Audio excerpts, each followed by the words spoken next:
ودی دریای وحش. عصرهای عصر این ثروت بی‌بها در حالی نادرکار بود. بطلاق‌زارهای بی‌آخر، انبوهی کس ناگذری قمیشزارها.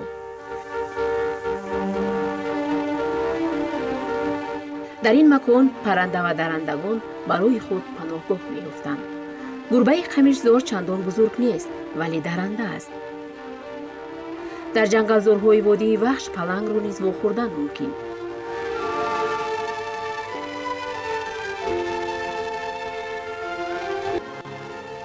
از زمانهای قدیم در اینجا نه تنها حیوانات وحشی بلکه مارها نیز بودند.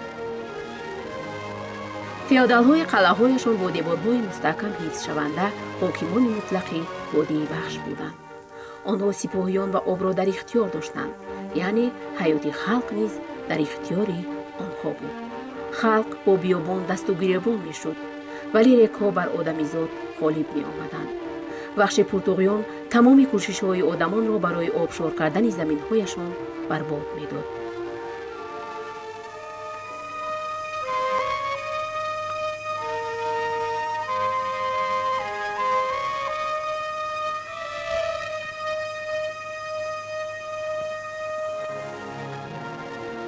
وادی وحش با تمام هستی‌اش وطنی ریگ و باطلاق بود.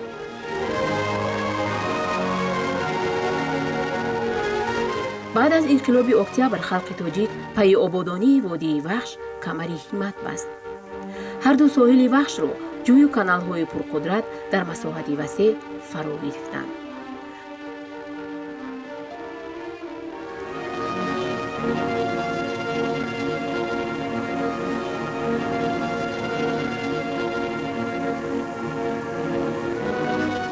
ساختمانچیان با پولاد و بتون موج‌های پرتغیان را اسیر گرفتند. آب اطاعتکارانه به آن جانبی که آدمان می‌خواستند روان گشت. انشاءات اساسی کانال وحش به نام استالین.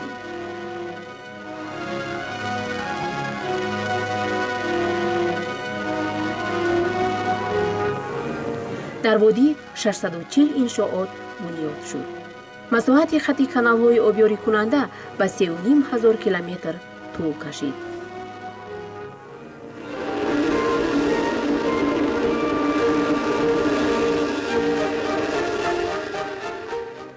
زحمت آدمان برای مطیع کردن بیابان و بطلاق بر عبث نرفت. به قطعه‌های بلندتر که کندن کانال غیر امکان بود، آب از ایستگاه مرکز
این بوته 64 غوزه به قید گرفت. این زمینه است برای از هر یک هکتار جمع آوری 40 سنتنر پخته. عضو اکادمی علوم تاجیکستان ویچسلاو فیودرویچ پتروف به خاطر می‌آورد که تا انقلاب در آسیای میانه حاصلنوکی پخته از هر هکتار از 3 سنتنر زیاد نبود. حالا باشد حاصلنوکی از هر یک هکتار در تاجیکستان نسبت به کشورهای تروپیکی 8 مراتب زیاد است. ولی شاخ و برگ‌های نهالان ما کوتاهند، میگوید کاتب کمیته ناحیوی حزب کاگام.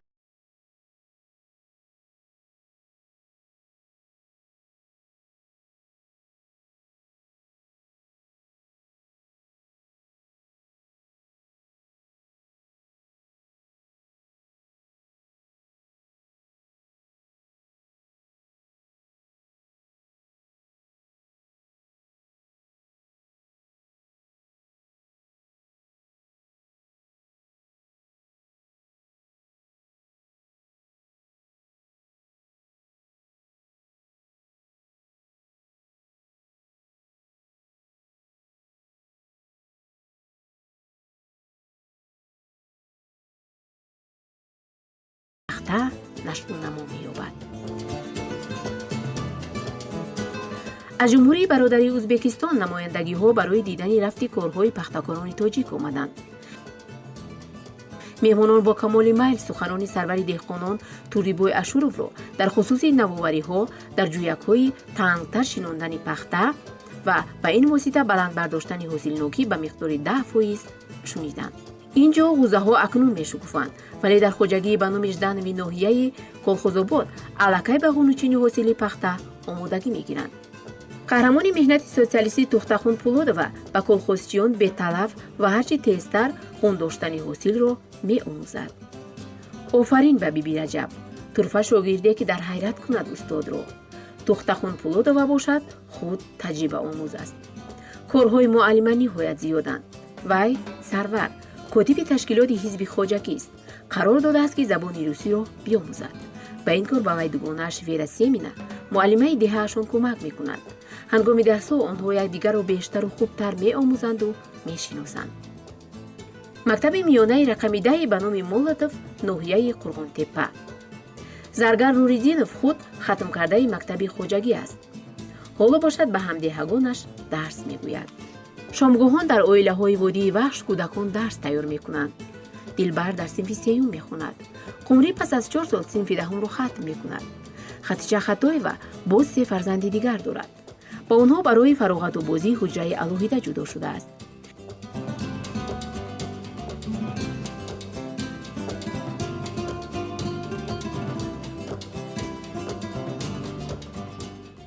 امروز در قصر فرهنگ خواجگی به نام کالینین ناحیه کویبشف کنسرت است.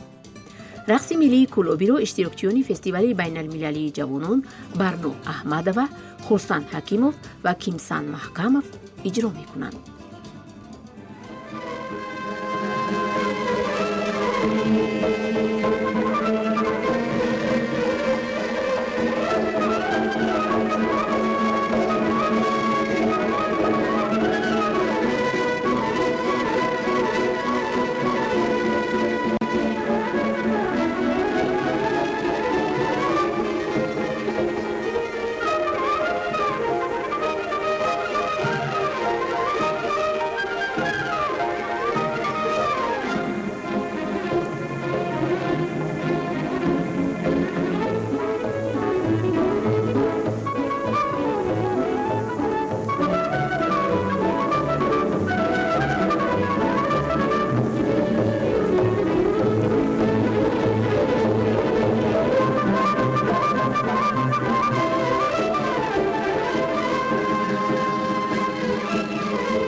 نهایت لحظه ای در انتظار فرا رسید.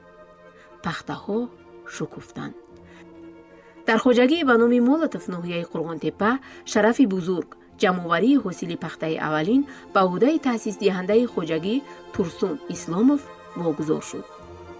من می‌خواهم که سعادت آغاز کند. این سال вай аз ҳамаи мудида бештар меҳнат кард, гуфт Исломов. бигзор ҳар чинакчи дар мавсим 10,000 килограмм пахта ғундорад. ин даъвати Саодат Бобоева сар то сари тамоми хоҷагиҳои Водии Вахш паҳн гардид. Тоҷинисо Раҳматова аз хоҷагии Жданови ноҳияи Молотовобод ҷамъоварии 12,000 тонна пахтаро ба уҳда гирифт. ба кори ӯ нигаред, ягон ҳаракат, ягон лаҳза баръабас намеравад. пахтаҳоро ба халта меандозад ва дарҳол ба чидани пахтаи шукуфони дигар даст мезанад. аввал ниҳолони чап, сипас рост. аввал пахтаи қабатҳои поёнӣ, сипас болотар чида мешаванд. услуби Тоҷинисо ба бисёриҳо маъмул аст.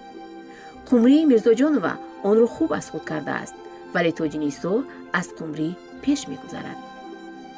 Солеҳбой Латифов пахтачини моҳир аст, вале вай ҳам ба Тоҷинисо расида наметавонад. Шаҳрибону Ҷуръаева ба ғалабаи худ боварии комил дошт, вале Тоҷинисо аз Шаҳрибону низ пеш гузашт. Тоҷинисо мисли коргарони завод соати муайяни корӣ дорад.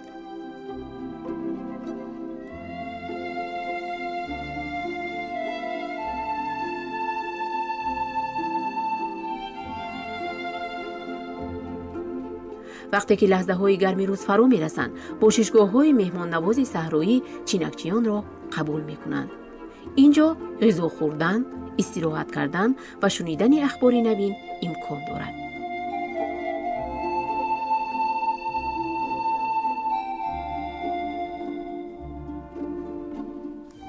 тирамоҳ тамоми мардуми Водии Вахш як мақсад доранд. ҳосили бо арақи ҷабин рӯёндаро ҳарчи тезтар ғундоранд. охир дар фасли гармои тобистон меҳнати зиёд карданд. мошинаҳои пахтачинӣ сол аз сол такмил меёбанд. сол аз сол шумораи онҳо дар саҳроҳои хоҷагиҳо зиёд мешавад. ҳар як мошин кори 30 нафарро ба сомон мерасонад.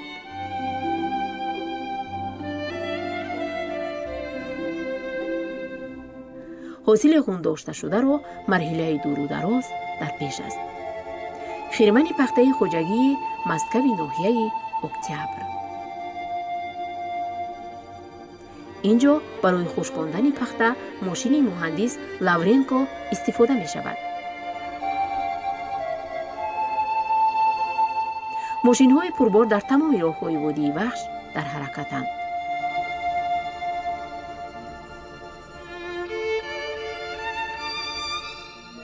заводи пахта тозакунии ба номи Киров дар Қурғонтепа тиллои сафедро аз саҳроҳои хоҷагӣ қабул мекунад. садҳо ҳазор тонна нахи аълосифат. чунин аст шиори пахтакорони Тоҷикистон ба шарафи қарори шӯрои марказии кумитаи ҳизб дар бораи баланд бардоштани сатҳи соҳаи кишоварзӣ.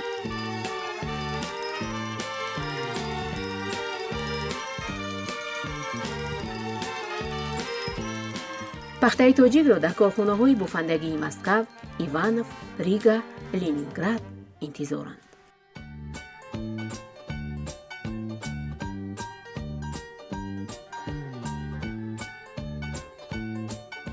Қурғонтепа ҷавонтарин шаҳри Тоҷикистон аст. он маркази Водии Вахш аст. дар ин ҷо корхонаҳои зиёди истеҳсолӣ, биноҳои таълимӣ ва илмӣ мавҷуданд.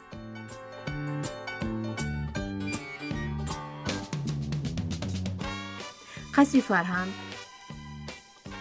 боғи шаҳрӣ,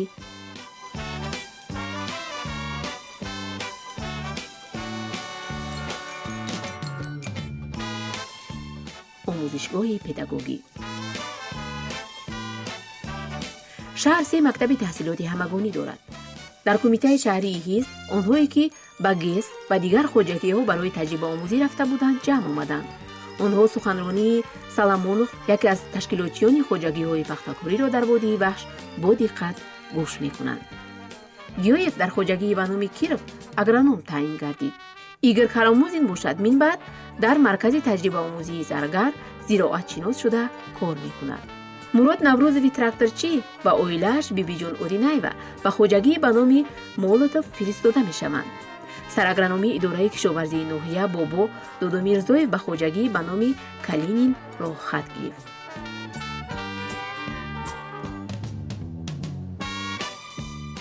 фаъолияти кориашро Додо Муродов аз мактаби зироатшиносӣ барои استادان پختکار به حیث تشکیلاتچی آغاز نمود. نواحی وادی وخش آباد می‌گردند. در عرفه سال نو نهضتکشان ناحیه کویبشف صاحب بینای نوی مرکزی سودا شدند.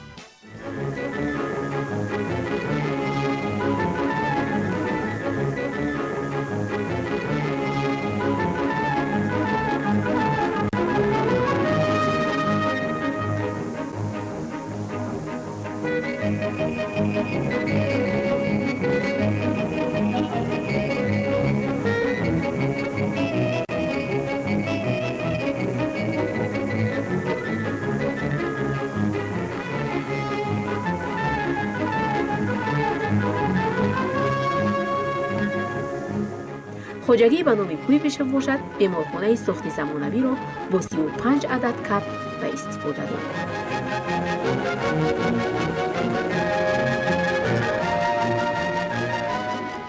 شماره اهالی شهرک نوتاسیس به نام کویبشف به 17,000 نفر رسید.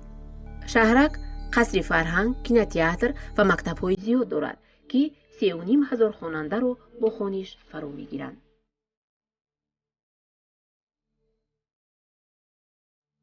در نقطه‌ای که وادی وخش از دامن کوه‌های عقبه کبکچی می‌گذرد، چراگاه‌های سبز و خرم دامن پهن کردند. نفس تازه بنیادکاری به این موضع‌های سیراهالی نیز رسید. انا تشخیصگاه در زیر آسمانی گشاد. عالمان مقصد گذاشتند که ذاتی تهجایی گوسفند حصاری را مکمل‌تر گردانند. عضو اکادمی علوم تاجیکستان غلام علیف و دیگر متخصصان گوسفند حصاری را با گوسفند مهین پشم جفت کرده ذاتی نوی را به دست آوردند که پشم زیاد می‌دهد. در چراگاه انشاءات نو پیدا شد.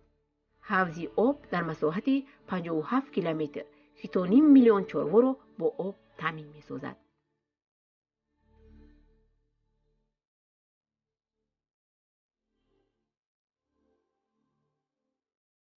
و چراگاه نیروی برق نیز آمد. ذاتی نو در قیاس به گوسفندان حصاری 5 مراتب زیادتر پشمی اعلی صفت می‌دهد.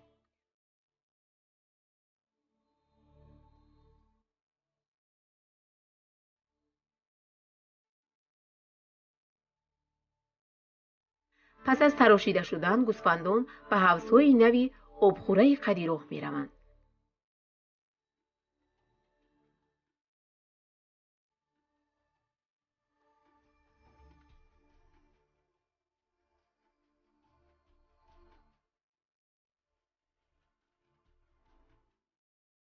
در بخش چرواداری قراقلپروری در وادی وخش موقعی مهم دارد.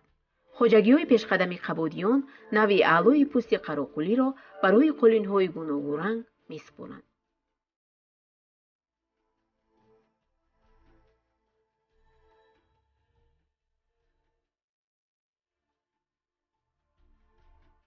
گله اسبان لقایی و قربایی. چروا در وادی وخش اکنون در عاقلخانه‌ها نگاه داشته می‌شود.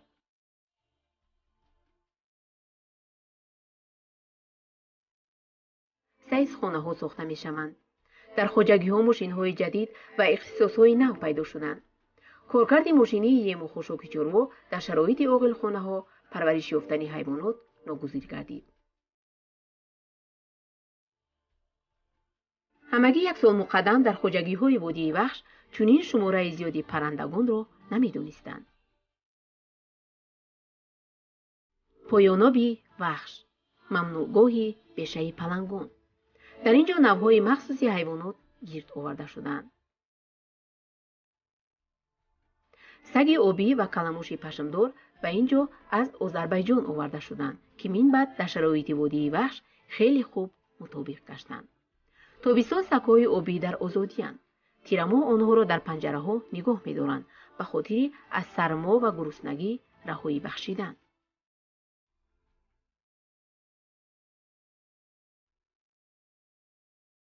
آنها را پوچاق تربوز، جو و سبزوات می‌خورانند.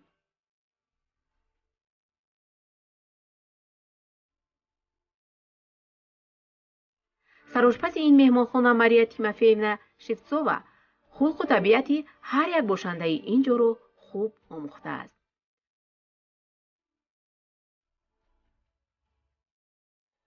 پوستی سگ اوبی زیبا و بداشت است.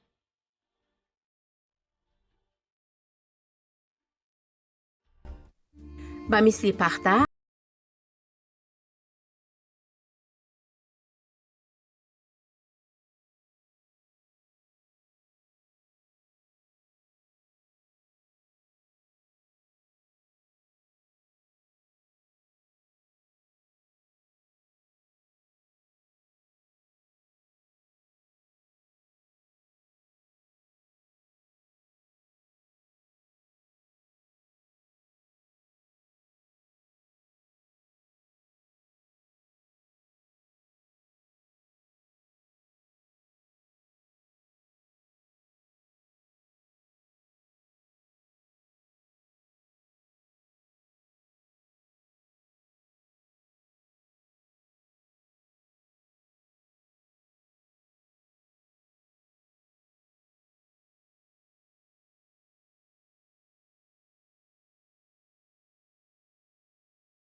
بی معمولند.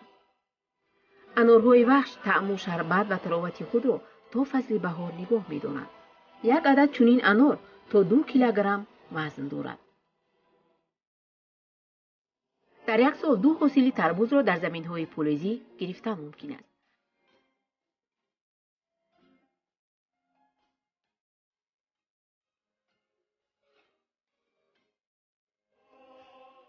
در زمین‌های خوجگی‌های ناحیه کیرواباد اصول‌های نوی کشت پیدا شدند. جوت متاعهای از جوت یا لیف تیار کرده شده نمی را نمی‌گذرانند. نخی کنف و مثل جوت برای استحصال ارغمچین، خلطه‌ها و طناب‌های غفص استفاده می‌شود. در خواجگی به نام ملینکوف ناحیه مولوتوآباد رستنی گیران یا خود انجیبر پرورش می‌شود. رئیس خواجگی متخصص زراعت میخائیل واسیلیویچ اوزیرف سالهای زیاد به پرورش این رستنی مشغول است. روغن رستنی انجوبر بوی گل صدبرگ را به مشام می‌آورد و در استحصال موادهای کسمتیکی محصولات اولین درجه محسوب می‌یابد.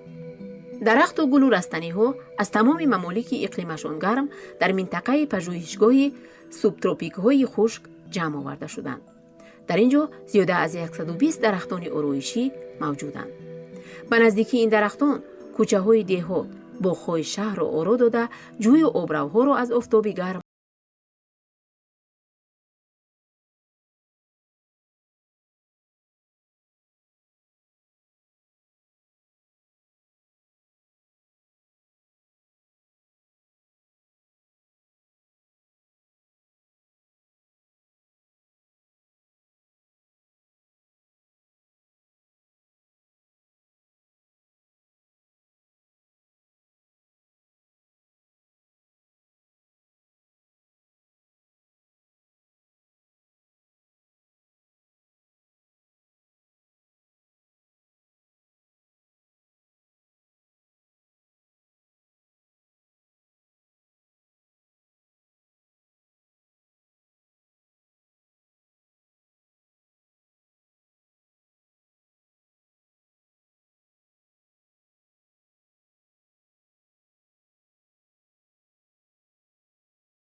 شدگار کرده تا نیم متر زیر خاک میکنند.